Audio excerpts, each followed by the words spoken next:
ini para awardee LPDP yang udah kembali ke Indonesia, kenyataan tidak seindah yang apa ditulis dalam esainya. Tentunya kan jadi seorang konsultan nggak bisa ujuk-ujuk langsung pulang bangun kantor ya Bang. Pastikan dengan melalui berbagai pengalaman-pengalaman. Berbekal dari pengalaman English teaching, bisa diselipin banget untuk ngajar bisnis English. Intinya uangnya cukup ya, alhamdulillah cukup gitu. Saya berlebih dikit nggak apa-apa. Kan kalau misalnya mau kaya pasti kita udah WHV guys. Apa kata mereka? Apa kata mereka? Apa kata mereka? Dan apa kata mereka? Saya ingin memberikan yang terbaik untuk orang tua saya. Jauh-jauh kuliah, terus magang juga. Pengen membuktikan bahwasanya saya tidak tua. Gimana nih kalau seandainya guru bahasa Inggrisnya IELTS-nya yang pas tengah? Jadi pengkhianat bangsa. Cepat kaya datang ke TEM.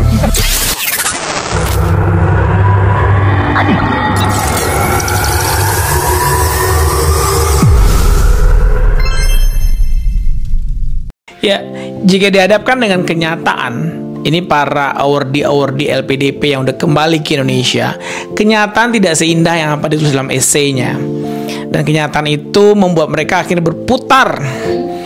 Instead of come back to Indonesia, it's better stay in overseas and get a money and earn money in not rupiah, tetapi dalam bentuk dolar.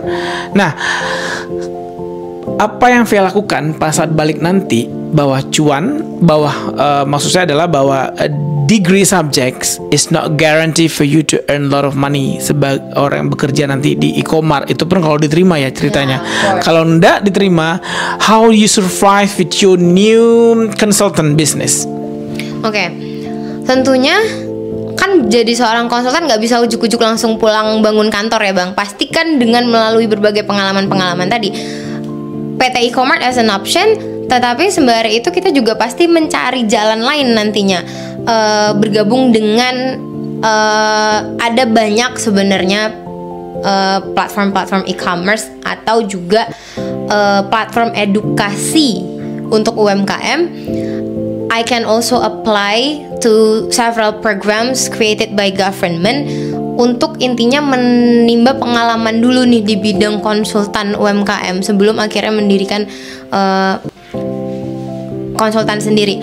And with my English English ability and experience, sembari itu juga kalau misalnya nih, kan kalau kita ngomongnya pahit-pahit, kalau misalnya nggak keterima di sana di sini, pasti kita akan mencari cara supaya dapat pekerjaan, gitu kan. Berbekal dari pengalaman English teaching, bisa diselipin banget untuk ngajar bisnis English. Akan sangat dibutuhkan juga. Jadi kita bisa ngajuin nanti proposal atau proyek misalnya ke company untuk teaching English dan segala macamnya. Intinya I am sure that I am able to survive. Walaupun mungkin target utamanya belum tercapai pada saat itu, but I am sure that I will make money after I graduated and I can survive.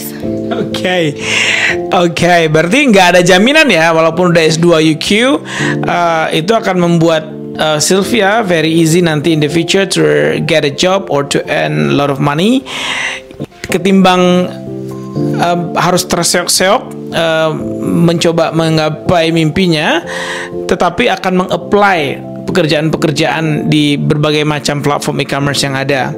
Nah, berarti apa yang dibekalkan selama UQ kuliah S2 dan pengalaman so far tidak mampu membuat Sylvia bisa berdiri untuk memperjuangkan sebagai seorang entrepreneur, begitu tamat. Being an entrepreneur, like what I told you before, is my last goal. Karena jadi konsultan, jadi entrepreneur nggak bisa langsung ujuk-ujuk bangun begitu aja. Jadi kita harus menimba pengalaman dulu. Pastinya kalau misalnya dibilang ilmu dari UQ tidak akan terpakai, it's big no. Karena nantinya pasti kita akan apply pekerjaan yang sesuai dengan apa yang kita tekuni. Maksudnya sesuai dengan latar belakang pendidikan. Ya tidak jauh-jauh dari lingkungan commerce, accounting, ekonomi. Pasti ujung-ujungnya ke situ lagi. Gak mungkin dong tamatan S2 luar negeri kualitasnya sama dengan yang misalnya S1 gitu. I will prove that I can what is it? Like fight, maksudnya bersaing dengan SDM di luar sana, dan justru itu yang akan jadi nilai plusnya jadinya. Meskipun orang mungkin ngelihatnya tuh kayaknya dipandang sebelah mata gitu bang. Jujur, kok ini tamatan S1 dulu akuntansi tapi ngajar bahasa Inggris sih, terus nanti tamat S2 tapi belum pernah kerja yang berkecimpung benar-benar di bidang akuntansi sama sekali gitu. I don't mind kalau misalnya mereka memandang sebelah mata dan mereka memperlakukan sama seperti fresh graduate S1 lainnya. Because my target, to be honest, is not to earn a lot of money. As soon as I graduate from UQ, as soon as I get back to Indonesia. Tapi justru intinya uangnya cukup ya. Alhamdulillah cukup gitu. Saya berlebih dikit nggak apa-apa. Kan kalau misalnya mau kaya pasti kita udah WHV guys. Gitu intinya. I'm not kind of money oriented. Jadi maksudnya lebih ke cari dulu pengalamannya, dan itulah yang nanti akan bikin kita stable financialnya. Maksudnya juga pasti karena kita manusia dan punya banyak kebutuhan, dan manusia tidak akan pernah merasa cukup gitu kan. Gak mungkin kita akan menerima keadaan kita gak dapat pekerjaan ketika nyampe Indonesia. Pasti akan berusaha mencari akal nih, kemana nih celahnya, bisanya apa sih. Ya udah, so far ditampung dulu apa pekerjaan yang ada, dan sembari itu kan masih meluaskan networking juga nantinya sampai benar-benar dapat pekerjaan yang settle sesuai passion dan sesuai goal. Nantinya tetap pasti akan stick to the goal yang sudah disampaikan tadi. Oke.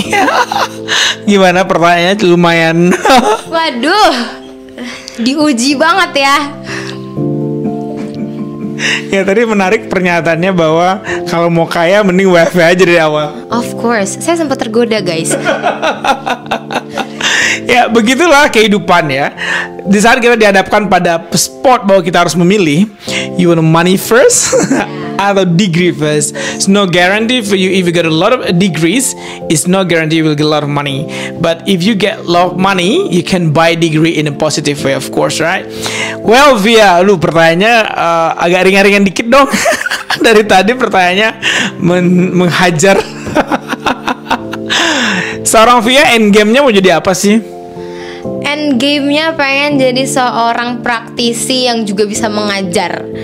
Still coming back to the biggest passion, yaitu teaching. Tetapi gak pengen jadi dosen tetap gitu. Pengennya cuma jadi dosen tamu.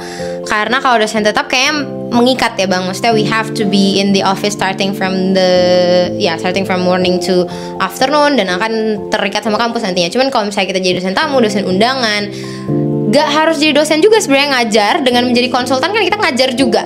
Like what you said before, teaching is not only like you teach in front of students with a marker, with a whiteboard, tapi melalui platform apa aja, edukasi intinya itu adalah teaching, delivering knowledge ya. Melki Hamdani 2023. Quoted. Wah, luar biasa ya, ternyata doktrin saya masuk ya. Karena seorang dosen itu ada tridharma perguruan tinggi ya: research, teaching, and then pengabdian masyarakat. Berkutik di bidang itu terus ya, sampai Anda membuat jurnal, membuat buku, konferensi sana sini, dan tugas utamanya juga adalah mengajar bagi mahasiswa-mahasiswa. Apakah akan berakhir di S2 saja atau mau lanjut PhD bahkan postdoc? Oh my god. So far I said to my mom, I said to my dad, kalau Via udah S2 nyemplung nih, sudah kan pilihannya sebenarnya dihadapkan dengan berbagai macam pilihan, antara karir first atau degree first gitu kan.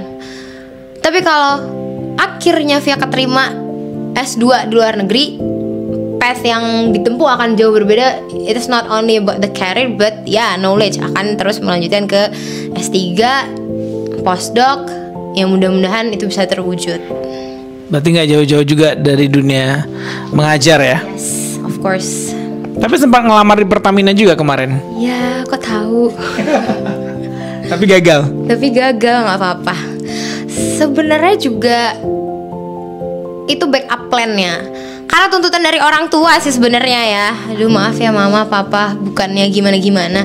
Tapi karena sempat diraguin sama orang tua. Maksudnya ini mau nyoba sampai umur berapa lagi sih? Umur sudah 24 tahun gitu kan.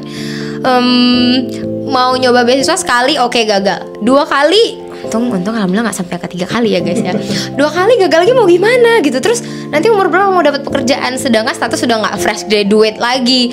Ya agak overthinking sih, jujur sebenarnya.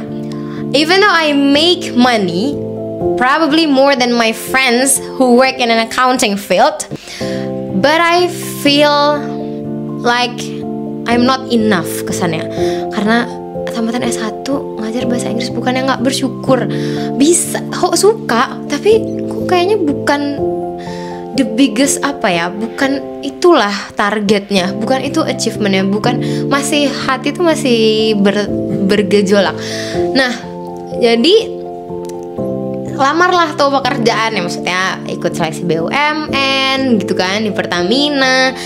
Nggak lolos ya, mungkin karena ada yang jauh lebih baik. Ternyata sekarang baru ketahuan jawabannya kenapa saya tidak lulus, selain saya kurang belajar gitu.